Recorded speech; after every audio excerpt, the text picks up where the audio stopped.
تو ہمیں نبی صلی اللہ علیہ وسلم نے فرمایا کہ 2 لوگ ایسے ہیں جن کو دیکھ کے رشک آنا چاہیے.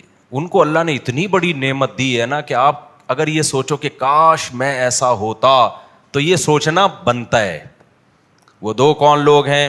ایک وہ جس کو اللہ نے دین کا علم دیا ہو اور وہ اس علم کو لوگوں میں پھیلا رہا ہو, لوگوں کی ہدایت کا ذریعہ بن رہا ہو, تو یہ اپنے لیے بہت بڑا صدقہ جاریہ جمع کر رہا ہے. کیونکہ جو کسی گناہ کی بنیاد رکھتا ہے, جب تک دنیا میں گناہ ہوتا رہے گا اس کو فری میں گناہ ملتا رہے گا. قابیل نے حابیل کو قتل کیا تھا, آدم علیہ السلام کے بیٹے نے. حدیث میں آتا ہے کہ قیامت تک جو بھی قتل ہوتا رہے گا نا, کچھ نہ کچھ حصہ اس میں قابیل کا بھی ہوگا, کیونکہ اس نے قتل کی دنیا میں بنیاد رکھی ہے. تو ایسے ہی جو نیکی کی بنیاد رکھے گا, جب تک نیکی ہوتی رہے گی اس کو اس کا ثواب ملتا رہے گا. تو نبی نے فرمایا یہ شخص قابل رشک ہے, اس لیے اپنے بچوں کو عالم بناؤ. میں نہیں کہہ رہا سارے بچوں کو عالم بنا دو, ایک آدھ بچے کو عالم, اب خود تو عمر نکل گئی ہوگی بہت سے لوگوں کی, ایک آدھ بچے کو کیا کرو عالم. لیکن وہ ایک آدھ کو جب بھی ہوگے جب 5-6 ہوں گے تو ایک آدھ کو بناؤ گے نا. ایک ہی آدھ ہی پیدا ہوا ہے تو پھر تو کیا بناؤ گے, پھر تو جو مرضی بنانا ہے وہ خود ہی بن جائے گا, آپ کو تکلف کی ضرورت نہیں. جب پیدا خود ہی ہو گیا تو بن بھی خود ہی کچھ جائے گا. لیکن جب بچے ہوتے ہیں, زیادہ ہوتے ہیں, تو پھر ایک کو آپ کاروبار میں لگا دیں, ایک کو آپ عدلیہ میں بھیج دیں, ایک کو فوج میں بھیج دیں, ایک کو بزنس میں, اور ایک کو اللہ بھلا کرے ایجوکیشن میں سائنٹسٹ بنا دیں اس کو, اور ایک کو عالم بنا دیں. تو سارے شعبے زندہ ہو جائیں گے. جو اور بھی مزید ہیں ابھی, صرف 5-6 نہیں, یعنی ایک کو پھر یہ بنا دیں, پھر ایک کو یہ بنا دیں, پھر ایک کو یہ بنا دیں, پھر ایک کو یہ بنا دیں. جب 4 ہوں گی تو پھر انشاءاللہ یہ باتیں آپ کو بری نہیں لگیں گی. جب ایک ہے تو پھر نہیں ہوتا. خیر, دوسری بات, دوسرا نبی نے فرمایا وہ شخص رجل آتاہ اللہ مالا فسلطہ علی ہلکتہ او کما قال صلی اللہ علیہ وسلم او قال فہو ينفق منہ سرا وجہرا. حدیث کے پورے الفاظ ورڈنگ مجھے یاد نہیں ہے, مفہوم یاد ہے. نبی نے فرمایا دوسرا وہ شخص جس کو اللہ نے پیسہ دیا ہو. کیا دیا ہو؟ پیسہ. کاروبار ہے اس کا, ٹھیک ٹھاک نوٹ چھاپ رہا ہے, جاب بہت اچھی ہے, یا تو اس میں پیسہ بہت مل رہا ہے, یا بزنس میں بڑا دبا کے پیسہ کما رہا ہے. اب آپ کہیں گے اچھا آ گیا نا پیسے والا بھی اس میں. وہی فرمایا اتنا پیسہ دیا اور وہ اس سے دن رات خیر کے کاموں میں خرچ کرتا ہے, رشتہ داروں کو کھلا رہا ہے, ان کی دعائیں لے رہا ہے, ماں باپ کو کھلا رہا ہے, ان کی دعائیں لے رہا ہے, بہن بھائیوں پہ خرچ کر رہا ہے, ان کی دعائیں لے رہا ہے, غریبوں پہ خرچ کر کے ان کی دعائیں بول لو نا لے رہا ہے, دینی مدرسوں پہ خرچ کرتا ہے. جتنے علماء دینی مدرسوں سے پیدا ہوں گے, دین کا کام کریں گے, اس کا بھی اس میں حصہ ہوگا. درخت لگا رہا ہے انہی پیسوں سے. حدیث میں آتا ہے جس نے درخت لگایا اس کے مرنے کے بعد چرند پرند بھی جب تک درخت سے کھائیں گے اس کو قبر میں ثواب ملے گا. تو پھر غریب کو حسرت ہو, کاش میرے پاس پیسہ ہوتا, میں بھی ایسے آخرت کماتا جیسے یہ کما رہا ہے. آج پیسہ دیکھ کے حسرت تو ہوتی ہے, کس بات کی؟ یار کاش میرے پاس پیسہ ہوتا, میں بھی آئس پیتا. کاش میرے پاس بھی پیسہ ہوتا, گٹکے سے جان چھوٹتی اور ہیروئن کے انجیکشن, وہ تو مہنگے ملتے ہیں نا, وہ لگاتا. کاش میرے پاس بھی پیسہ ہوتا, پان اور نسوار سے جان چھوٹتی اور ڈائریکٹ پیتا. کاش میرے پاس پیسہ ہوتا, لینڈ کروزر میں گھومتا. کاش میرے پاس پیسہ ہوتا, خوبصورت لوکیشن پہ 1000 گز کا بنگلہ ہوتا. ایک صاحب نے مجھے کہا یار میں غریب تھا, مجھے اتنی حسرت ہوتی تھی, میں جب مالداروں کو دیکھتا تھا نا ان کی بزنس کی باتیں, 1 کروڑ کا یہ فائل پکڑ لے, 2 کروڑ کی ادھر پہنا دے. کہہ رہا میں ایسا افسوس یار, ہم جب بیچ رہے ہوتے ہیں 50 روپے کی یہ چینی خرید لے, 55 روپے کی بیچ دے. کہہ رہا میں ایسا حسرت میں آتا تھا یار. تو حسرت ہو اس بات کی نہیں کہ کروڑوں کی فائلوں سے کھیل رہا ہے, اس کی یار جو کروڑوں کی فائلوں سے کھیل رہا ہے تو وہ خیر کے کاموں میں خرچ بھی بہت کر رہا ہے, حج بھی کر رہا ہے, عمرے بھی کر رہا ہے, اللہ کے گھر کی زیارت بھی کر رہا ہے. تو پیسہ ہونا کوئی کمال نہیں ہے, پیسہ جب قابل رشک ہے جب وہ خیر کے کاموں میں خرچ ہو رہا ہے. نہیں ہو رہا تو صرف عیاشی میں لگ رہا ہے, تو بھائی پھر تو حدیث میں آتا ہے کہ مالدار لوگ جنت میں کم ہوں گے, غریب جنت میں زیادہ. مالدار ہوں گے بھی تھوڑے اور جائیں گے بھی دیر سے جنت میں. غریبوں کو اللہ نا لائن میں پہلے لگائے گا جنت میں. ہر جگہ لائن میں پیسے والا آگے ہوتا ہے کہ نہیں ہوتا؟ ابے بھائی بل جمع کرانے اب تو لوگ آن لائن کرتے ہیں, پہلے جب لائن میں لگے ہوتے تھے نا, بینک مینیجر آتا تھا, وہ دیکھتا تھا یار یہ تو ہمارا جو ہے نا اس کا اکاؤنٹ ہے ہمارے پاس, کروڑ روپے کی ٹرانزیکشن ہوتی ہے, اشارہ کرتا تھا سر آپ ذرا سائڈ پہ آ جائیں. سر آپ کیا کریں؟ رکشے والے ٹیکسی والے پیچھے کھڑے ہوتے تھے, انہیں کوئی نہیں, وہ وہیں پر سائڈ مارتے ہیں, ان پہ روڈ پہ چل رہے ہوتے ہیں, آپ ذرا سائڈ پہ آ جائیں. وہ ایک آدمی جو ہے نا لائن میں لگے ہوئے تھے, بہت سارے لوگ گرمی میں بینک میں بل جمع کرانے کے لیے, اتنے میں اچھا کھڑکی کھل نہیں رہی تھی, لوگ تپے ہوئے ہیں غصے میں کہ یار وہ ونڈو کھلے تو ہم بل جمع کرائیں. اتنے میں 3 پیس سوٹ ٹائی میں نا ایک بندہ آیا بیف کے ساتھ میں, جیسے ہی آگے جانے لگا لوگوں نے پکڑ کے مارا, بھائی لائن میں لگ تو کم بخت, ہم لوگ بے وقوف ہیں جو گھنٹے سے لائن میں کھڑے ہوئے ہیں, تو آگے جا رہا ہے. وہ کچھ بولنے لگتا سنتے ہی نہیں, پھر وہ آگے جاتا, پھر پکڑ کے لوگ کوٹ دیتے. یہی چل رہا ہے. کافی دیر بعد پتا چلا یہی ہے جو بل جمع کرانے کے لیے کھڑکی کھولے گا. لوگ اتنے تیش میں ہوتے ہیں نا کہ سنتے نہیں ہیں, اسی کو جانے نہیں دے رہے آگے. تو غریب آدمی ہر جگہ پیچھے ہوتا ہے. حدیث میں آتا ہے جنت میں کہاں ہوگا؟ آگے ہوگا. اس کا حساب کتاب بہت ہلکا پھلکا, 2-3 گٹکے وٹکے نکلیں گے اس کے پاس سے, اس کا حساب دینا پڑے گا. 2-3 چترول لگیں گے اس کو, گٹکے پہ تو لگیں گے, تو چترول کوئی کھانے کی چیز ہے نہیں. لیکن جن کی جیب سے بوتلیں نکلیں گی, آئس نکلے گی, ہیروئن نکلے گی, ان کا حساب کیا ہے بولو؟ وہ بڑا سخت. جیسے ایئرپورٹ پہ گٹکا پکڑا جائے نا تھوڑی سزا ہے, ہیروئن پکڑی جائے تو نہیں, پھر نہیں بچتا آدمی. اور سعودی عرب میں تو سر قلم, گٹکے پہ سر نہیں قلم ہوتا سعودی عرب میں, پتہ کر لینا ایسا نہ ہوتا ہو گٹکے لے جانا. لیکن میرا خیال ہے گٹکے پہ سر نہیں قلم ہوتا, باقی نشے کی چیز نکل جائے تو سر قلم ہو جاتا ہے وہاں پہ. تو خیر, تو نبی نے فرمایا دوسرا وہ شخص ہے جس کو اللہ نے دولت دی ہو اور وہ دن رات خیر کے کاموں میں خرچ کر رہا ہو. تو غریب حسرت کر سکتا ہے کاش میرے پاس پیسہ ہوتا اور میں بھی اللہ کے لیے خرچ کرتا.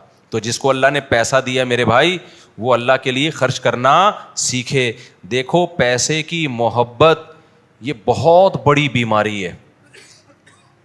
قرآن میں آتا نا وجاء ربہ بقلب سلیم, اللہ نے فرمایا کہ آخرت اس کو ملے گی جو صاف دل کے ساتھ جنت میں آخرت میں آئے گا, اللہ کے پاس آئے گا.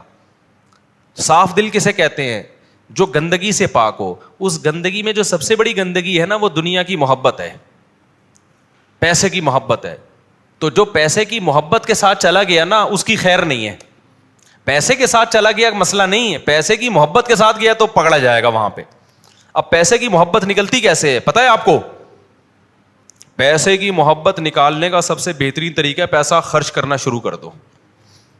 بچا کے نہ رکھو, خرچ کرو. یہ لو بھائی لفافے میں, یہ لو بھائی ہدیہ, یہ آپ کو گفٹ ہے جی, یہ آپ کو صدقہ ہے جی, یہ آپ کو زکوٰۃ ہے جی, یہ میری طرف سے مدرسے بہترے جی, یہ 6 پنکھے مسجد میں میری طرف سے بھائی, یہ فلاں کو کھانا کھلا دیا.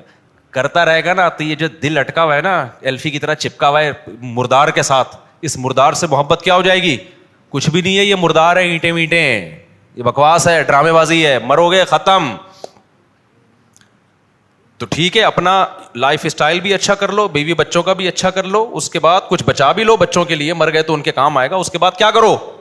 بس یار اڑاؤ یار, خود بھی کھاؤ پبلک کو بھی کھلاؤ, خیر کے کاموں میں خرچ کرو, صدقہ جاریہ میں خرچ کرو. سمجھتے ہو عربوں میں ہم نے یہ چیز بہت دیکھی ہے, بڑے سخی ہوتے ہیں عرب آج بھی بہت. ایک سخاوت سیکھنے کا طریقہ یہ بھی ہے کہ کچھ دن عربوں میں سچی مچی کے عربوں میں گزار لو. سعودی عرب میں ہر آدمی عرب نہیں ہے, ایسے ایسے لوگوں نے بس چھوڑا بھی زیادہ نہیں جاؤں گا میں, آج کل وہ ویسے بھی آج کل بڑے تیش میں آئے ہوئے ہیں.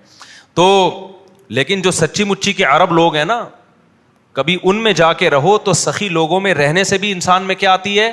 سخاوت. ہمارے ایک ریلیٹیو حج کرنے کے لیے گئے سعودی عرب میں, وہ امریکہ میں بھی رہے ہیں, تو گوروں کی سخاوت بھی دیکھی. جب عربوں میں گئے تو عربوں کی دیکھ کے حیران ہو گئے. انہوں نے کہا یار گورا تو یہ تصور نہیں کر سکتا جو جس طرح کی ان لوگوں میں سخاوت ہے. میں بھی عربوں کے ساتھ رہا ہوں, میں نے بھی اپنی آنکھوں سے ان کی سخاوت دیکھی ہے. تو اس لیے میں کہہ رہا ہوں, ایسے ہی سن کے نہیں کہہ رہا, جو دیکھا ہے وہ بتا رہا ہوں. عربوں میں ٹھیک ہے بہت برائیاں ہوں گی, لیکن چونکہ اسلام چلا ہے نا وہاں سے, تو کچھ خوبیاں ایسی رہ گئی ہیں جو من حیث القوم دوسری قوموں میں نہیں ہے. تو وہاں کیا ہوا کہ وہ ہمارے ریلیٹو حج کرنے کے کہہ رہے ہیں یار میں حیران ہو گیا, جنرل اسٹور کروڑوں روپے کی مالیت کا سامان اس میں پڑا ہوا. ایک عربی شیخ آیا, اچھا حاجیوں کا رش اس اسٹور میں, عربی شیخ آیا, دکاندار سے پوچھا, کان میں کچھ عربی میں کڑکڑ بات ہوئی, چلا گیا اور کچھ تھما کے نا اس کو. تو کہتے ہیں میں نے اس سے پوچھا کیا ہوا, اس نے کہا کہ یہ میرے کان میں کہہ کر کے پوچھا ہے کہ یہ ٹوٹل کتنی مالیت کا سامان ہوگا. اس نے بتایا اتنے ہزار, اتنے لاکھ, اتنے کروڑ ریال جو بھی تھا. گڈیاں نکالیں, پکڑائیں, بولا یہ سارے پیسے میں نے تجھے دے دیے, باقی سارا فری میں بانٹ دے. کیا کر دے؟ چھوڑو رہنے دو, زیادہ ہو گئی میرا خیال, آپ لوگ برداشت نہیں کر پائے. اتنا انسان سخاوت پہ بیان کرے جتنا انسان بولو برداشت. ایسے واقعات آپ سمجھو گے شاید مفتی صاحب پھینک رہے ہیں, تو دیکھی نہیں نا ہم نے سخاوت. جب سخاوت دیکھو گے سخی لوگوں کی تو پھر لگے گا, چونکہ ہم نے تو اپنے بزرگوں میں علماء میں دیکھی الحمدللہ. لوگ کہتے ہیں نا مولوی ایسے ہے, تمہیں مولویوں سے تمہارا واسطہ کہاں پڑا ہے, تم ذرا آؤ ہم تمہیں کچھ مولویوں کے ساتھ بٹھاتے ہیں, پتہ چلے گا وہ سخاوت کے کتنے بڑے دریا ہیں. دنیا سے محبت نہیں کرتے. میں نہیں ہوں ایسا, لیکن ہم نے جن مولویوں کے ساتھ آپ آ جائیں کہ پتہ چلا قرضہ مانگنے مجھ سے, آپ تو بہت سنا ہے بڑے سخی ہیں, تو میں تو آپ جیسا ہی ہوں, بلکہ ہو سکتا ہے آپ مجھ سے اچھے ہوں, لیکن ہم نے بڑے بڑے دیکھے ہیں علماء میں. تو دل سے دنیا کی محبت نکالنے کے لیے روکھڑا کیا کرنا پڑے گا؟ خرچ. ہمارے حضرت تو یہاں تک فرمایا کرتے تھے کہ پہلے زمانے میں بزرگان دین دولت کو آگ لگانے کا حکم دیتے تھے, آپ نہ کریں یہ کام, یہ اس زمانے میں جائز نہیں ہے. تاکہ نا جیسے جیسے 5,000 کا نوٹ حضرت فرمایا کرتے تھے, کرنا نہ شروع کر دینا کہیں. 5,000 کا نوٹ لے کے یوں رکھو اور یہاں سے آگ لگاؤ, اور وہ جب جلے گا تو دل بھی آپ کا ساتھ ساتھ جلے گا. کہ یہ جو ہے نا دل کو جلاتے تھے تاکہ اس سے عشق اور محبت جو ہے نا اس مردار کا عشق نکلے. دیکھو اتنی محبت مال سے جو زندگی گزارنے کے لیے ضروری ہے, وہ محبت تو ٹھیک ہے, وہ نیچرل ہے. جب بھی پیسہ آتا ہے خوشی ہوتی ہے, یہ نیچرل ہے. ہوس نہیں ہونی چاہیے. آج محبت نہیں ہے بلکہ کیا ہے؟ ہوس ہے, لالچ ہے. اس کو ختم کرنا ہے. لالچ اور محبت میں فرق کیسے ہوگا بھائی؟ جو مسافر خانہ ہے نا, جتنی ضرورت ہوتی ہے اتنا دل لگایا جاتا ہے. فنا ہونے والی چیزوں کو زیادہ فری نہیں کرایا جاتا. تو جتنی ضرورت ہے دل لگاؤ, اور یہ نیچرل ہے. پیسہ آتا ہے تو خوشی ہوتی ہے, انسان کو ایک راحت ملتی ہے. یہ راحت ملنا, خوشی کا ملنا, یہ غلط نہیں ہے, یہ تو نیچرل ہے. اگر خوشی بھی نہیں ہو رہی اس کا مطلب مردہ ہے یہ. لیکن ہوس مت کرو, حد سے زیادہ مال کو فری کرانے کی کوشش بولو مت کرو. ایک واقعہ سنا کے بس آگے چلتا ہوں. ہمارے حضرت مفتی رشید احمد صاحب رحمہ اللہ کے ایک مرید تھے, انہوں نے بتایا کہ حضرت میں دکان میں ہوتا ہوں, ٹکا کے ماشاء اللہ کسٹمر کا رش ہوتا ہے, اور رش بڑھتا جا رہا ہے, بزنس بڑھتا جا رہا ہے, نوٹ چھاپنے کی مشین بن گیا ہوں, بڑا مزہ آتا ہے. لیکن اب ہونے یہ لگا ہے کہ میری نا بہت زیادہ طبیعت پیسے کی طرف مائل ہونا شروع ہو گئی. تو میں نے اپنا علاج یہ کیا, میں دکان بند کر کے گھر میں بیٹھ گیا. میں نے کہا 2 دن دکان ہی نکلی. ایسی کی بولو, یہ ایسی کی تیسی صرف ایک ہی جگہ استعمال نہیں ہوگی, اور بھی بہت جگہ یہ لفظ استعمال ہوگا. کہہ رہے میں نے کہا ایسی کی تیسی. یہ میں نے مسلط کیوں کر لیا اپنے اوپر؟ ہر وقت پیسوں کا خیال, پیسوں کا خیال, پیسوں کا خیال. ہم نے کہا 2 دن دکان بند رہے گی, سوئیں گے آرام سے, لائف کو انجوائے کریں گے. اب شیطان کہے گا یار پیسہ جا رہا, جا یار کچھ نہیں ہوتا. دماغ بھی ہے نا, سکون بھی ہے, ہر وقت اسی میں الجھا ہوا تھا نا. میں نے اسٹاک ایکسچینج میں پاگلوں کو دیکھا ہے. اسٹاک ایکسچینج والے پاگل نہیں ہوتے, کہیں میرا بیان اسٹاک ایکسچینج کے خلاف چلا دے, لیکن میں نے اسٹاک ایکسچینج میں پاگلوں کو دیکھا ہے. شیئرز کا بزنس کیا, بروکر ایجنٹ بنے, کروڑوں روپے ہونے لگے, کمانے لگے. اب ہر وقت کیا ہے؟ کیلکولیشن. کروڑ روپے ادھر آ رہے ہیں, یہ شیئر کی قیمت یہاں جا رہی ہے, 1 کروڑ یہاں سے کماؤں گا, 1 کروڑ وہاں سے کماؤں گا, کروڑ. حتیٰ یہ حال ہو گئی, میں نے اپنے کوئی ریلیٹو سے ان کے واقعات سنے, کہتے ہیں سوتے ہوئے بھی نا بیگم دیکھ رہی ہے کہ کروڑوں روپے اس کے شیئر اس کمپنی کے کروڑوں روپے کے ہو گئے, اس کے اربوں روپے کے ہو گئے, اس کے کروڑوں روپے, سوتے ہوئے بھی منہ سے بڑبڑا رہا ہے. یہ ہوس ہے. بس کر یار, اپنی صحت کا خیال کر, بیوی بچوں کو ٹائم دے, کچھ مرغیوں کو انڈوں پہ بٹھا, ٹھیک ہے نا, کچھ بکری کا دودھ نکال, کچھ لائف کو انجوائے کر, کچھ کبھی کبھار ہمارے ساتھ بیٹھ کے شادیوں کی بات کر لیا کر. شادی تو کر نہیں سکتا لیکن بات کر لیا کر, مزہ تو آتا ہے نا بات کرنے میں. کرنے میں کبھی بھی مزہ نہیں آتا, یہ ذہن میں رکھنا, صرف باتوں میں ہی مزہ آتا ہے. تو کیونکہ جب میں نے آج تک نہیں دیکھا کرنے کے بعد وہ بڑا خوشی جب پکڑا گیا ہو اس کے بعد, جب تک چھپا ہوا ہو پھر تو ٹھیک ہے, جب پتہ چلے گا نا پہلی کو پھر اس کے چہرے پہ خوشی ہو, میں نے نہیں اب تک دیکھا ایسا. خیر, تو اس کو ہم بولیں گے بھائی تو ورزش کر, تھوڑا تفریح کر, اس کو تھوڑی دیر کے لیے کیا کر لے بند. لیکن دنیا کی ہوس کیا کہے گی, ابے یار 2 دن میں نے چھٹی کر لی, میں لمبا سو گیا تو اتنے کروڑوں کا کیا ہو جائے گا. نقصوں کے چکر میں ڈپریشن کے مریض بن کے ایک دن برین ہیمریج سے ان کا انتقال ہو جاتا ہے, اور وہ کروڑوں اربوں روپے وہیں. ایسی پیسے کا کیا کرنا ہے یار جو تمہیں ڈپریشن کا مریض بنا دے. بہت سے واقعات پرانے ہو گئے, سناتا رہتا ہوں, جلدی سے پوری صورت بھی میں نے مکمل کرنی ہے آگے. میں اپنی بائک ٹھیک کروانے کے لیے ریڈیو پاکستان دیکھا ہے نا, وہاں بائکوں کی بڑی شاپ ہے, تو میری بائک تھی. بائکوں کا ہمیشہ سے ہمیں شوق رہا ہے. لوگ میری باتوں میں یہی تو دیکھتے ہیں, یار تضاد ہے یار, ایک طرف کہتے ہیں دنیا مسافر خانہ, صرف بائکوں کا شوق, یہ کیا مذاق بنایا ہوا ہے یار. ٹھیک ہے, GTO 125 اتفاق سے ہم نے رکھی ہوئی تھی, بہت خاندانی بائک ہے, اب تو آتی بھی نہیں. تو بار بار کہہ رہا ہوں بھائی پیسہ دیا تو رکھو, GTO 125 رکھو یار, لینڈ کروزر رکھو, BMW رکھو, دل نہ لگاؤ. دل کا علامت یہ کہ چھننے پہ غم کتنا ہوتا ہے. بہت تڑپ رہے ہو تو پھر اس کا مطلب یہ کچھ زیادہ ہی فری کرا لیا ہے. دل تو ہمارا مرغی پہ بھی لگا ہوا ہے, جو انڈوں پہ, کل میں نے ایک اور تیسری مرغی بٹھا دی انڈوں پہ, دل تو وہاں بھی لگا ہوا ہے. لیکن خدا نہ خواستہ کتا آ کے اس مرغی کو کھا کے چلا جائے تو یہ تھوڑی کہ میں ڈپریشن کا مریض بن جاؤں گا. ابے بھائی مرغی تھی مر گئی, اللہ تعالیٰ مغفرت فرمائے, کتے کی نہیں ہماری مغفرت فرمائے, نہ مرغی کی مغفرت کرے. غم پہ اللہ تعالیٰ گناہوں کو معاف کرتے ہیں. تو ٹینشن نہیں لو ان چیزوں کی. تو مجھے یاد ہے وہ میری بائک خراب ہوئی تو میں ادھر میکینک کے پاس گیا, وہ میکینک دیکھ ہی نہیں رہا مجھے, وہ کھانا کھا رہا ہے. میں نے کہا یار تو اس کو ٹھیک کر لے. کہتا ہے بھائی ہم جو یہاں, اچھا مجھے پھر جانا تھا تو مجھے یہ تھا کہ اس کے ہاتھ سے میں نکل جاؤں گا نا, کسٹمر چھوٹ جائے گا, تو یہ اپنا نقصان کر رہا ہے. تو میں نے کہا بھائی پھر میں جا رہا ہوں. اس نے کہا مولوی صاحب, پرانی بات ہے, میں اس وقت زیادہ مشہور نہیں تھا, اس نے کہا مولوی صاحب ہم جو یہ یہاں میکینک بنے ہوئے ہیں نا, اور یہ ورک شاپ کھول کے بیٹھے ہوئے اسی روٹی کے لیے, تو اسی روٹی کے کو چھوڑ کر کسٹمر سے ڈیل کرنا شروع کر دیں, یہ ٹھیک بولو. مجھے یہ بڑی خاندانی بات لگی اس کی. میں نے کہا اس کے دل میں پیسے کی ہوس نہیں ہے. کھانا چھوڑ کے چھوڑو یار, ابھی تسلی سے بیٹھ کے کھانا کھاؤ. کسٹمر گیا تیل لینے, کہیں اور چلا جا بھائی, تو بائک کہیں اور سے ٹھیک کرا لے. لیکن جو لالچی ہوگا نا, ایک نوالا کھائے گا پھر کسٹمر سے آ کے ڈیلنگ کرے گا, ہاں جی کدھر کا نٹ ایک. بلکہ پنچر والے کیا کرتے ہیں, پنچر والے بڑے ہوشیار ہوتے ہیں. 20 بائکیں ان کے پاس کھڑی ہوئی ہیں, ان کے پاس ٹائم نہیں ہے, 6 گھنٹے میں آپ کا نمبر آئے گا. 21ویں بائک آئے گی نا, فوراً اسٹینڈ پہ ڈال کے ٹائر نکال کے رکھ دے گا اپنے پاس, اور پھر اپنا لگ جائے گا پان گٹکے میں کھانے میں. آپ کھڑے ہوئے ہو یار بغیر ٹائر کے کدھر جاؤ گے آپ.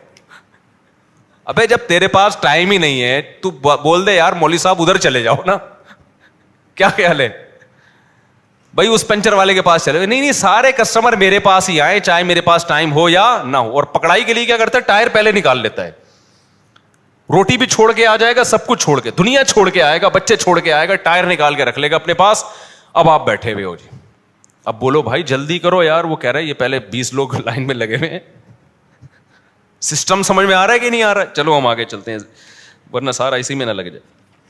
تو میرے بھائی خلاصہ یہ نکلا کہ دنیا کی ہوس مت کرو, دنیا کو فری مت کراؤ. اور اگر آپ کو دولت مند کو دیکھ کے ایک رشک آتا ہے تو اس دولت مند کو دیکھ کے آنا چاہیے جو دن رات اللہ کی راہ میں مال کو خرچ کر کے اپنے لیے آخرت کا ذخیرہ جمع کر. اس کو دیکھ کے رشک آنا بنتا ہے, اس کے علاوہ نہیں بنتا کسی کو دیکھ.